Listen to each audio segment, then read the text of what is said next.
Joining us now, infectious disease specialist and ABC News contributor, Dr. Simone Wildes is here. Doctor, thanks for being on with us.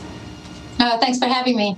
So we are again looking at a very mixed picture across the country. Some former hotspots are starting to reopen, but others that seem to be doing pretty well are now seeing a surge in cases. Do we know why? Great question. What we have been seeing is that there are a number of different factors that are really driving these numbers.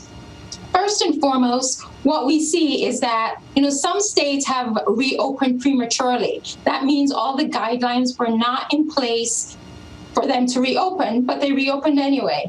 Then some states, what we find is that their regulations are different with regards to reopening. So you have them at different phases and certain things are not enforced. For example, I'm referring to masking. Some states don't require you to wear the mask for every kind of event and function that you're part of. So that creates conflicting information. And of course, we know that masking has been shown to help to reduce the spread of the virus.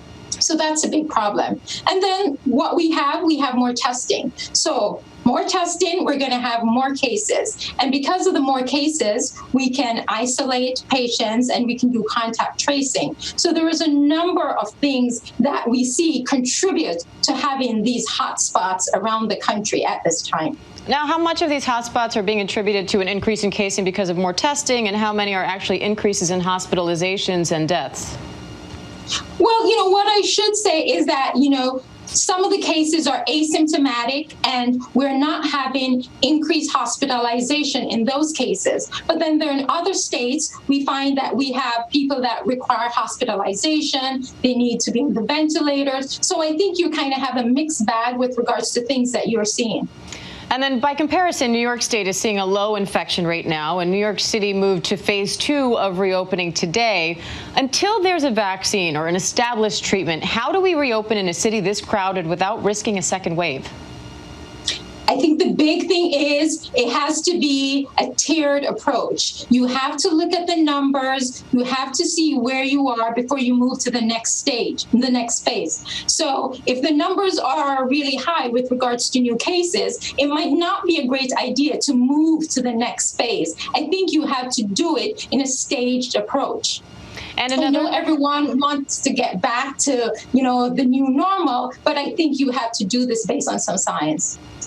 It makes sense, but we are antsy, I can tell you from personal experience, and I'm sure we all feel the same way about that.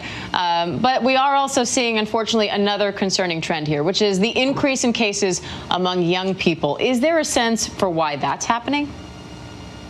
Young people like to go out, they like to socialize, and you know what? They sometimes don't always follow the rules. So when they get out, they don't always practice social distancing. They're not always wearing their mask. And because of that, it creates problems, right? They end up contracting the disease. The big issue is their cases are usually mild. However, the issues are when they go home to their families, parents, grandparents, aunts, and uncles, they pass the coronavirus onto them. And because their family members have underlying medical issues, they end up with the more severe forms of the coronavirus and require hospitalization. So that definitely is very alarming for us.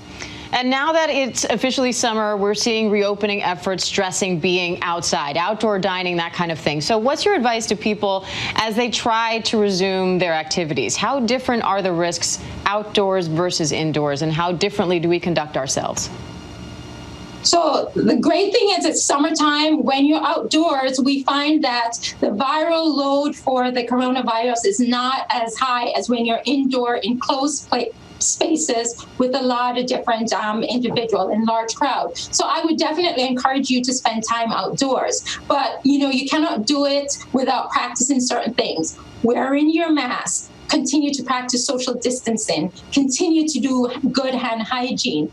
This way, we can all have a good summer for as long as we can, but just make sure that we follow these guidelines with the structures that we have really tried hard to accomplish for the past couple months. So let us do everything we can right now.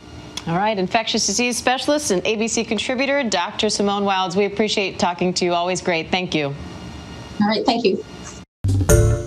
Hi, everyone. George Stephanopoulos here. Thanks for checking out the ABC News YouTube channel. If you'd like to get more videos, show highlights, and watch live event coverage, click on the right over here to subscribe to our channel. And don't forget to download the ABC News app for breaking news alerts. Thanks for watching.